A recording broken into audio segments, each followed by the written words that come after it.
Vamos a hablar sobre la desestructuración, una nueva feature, una nueva característica de la nueva generación de JavaScript.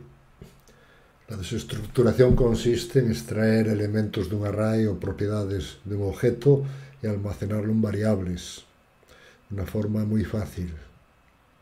Podemos hacer la desestructuración de un array o de un objeto. Aquí vemos un ejemplo.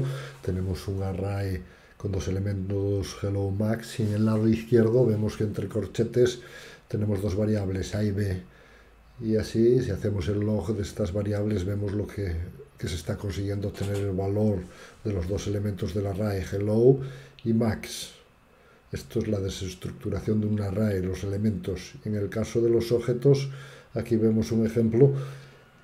Tenemos un objeto con dos properties, name y age, edad. En este caso solo extraemos la property name.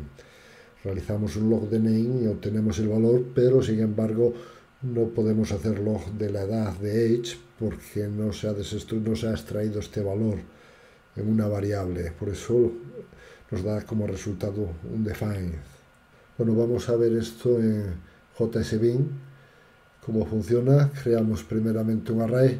Vamos a ver el ejemplo del array.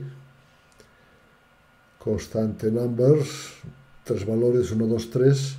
Y como decíamos, en el lado izquierdo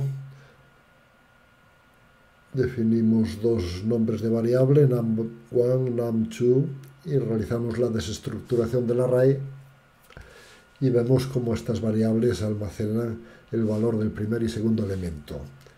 Si quisiéramos extraer el valor del tercer elemento, tendríamos que proceder de esta forma. Entre el num1 y num3 dejar un espacio en blanco para, de esta forma, indicarle que el array se compone de tres elementos, pero solo queremos obtener el valor del primero y del tercero.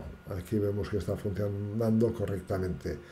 Para el caso de los objetos, JSBin no soporta la desestructuración de objetos y no lo podemos ver aquí. Pero bueno, ya vimos un ejemplo aquí abajo, la desestructuración de un objeto. Ya vimos cómo se desestructuraba y no vamos a poderlo ver aquí.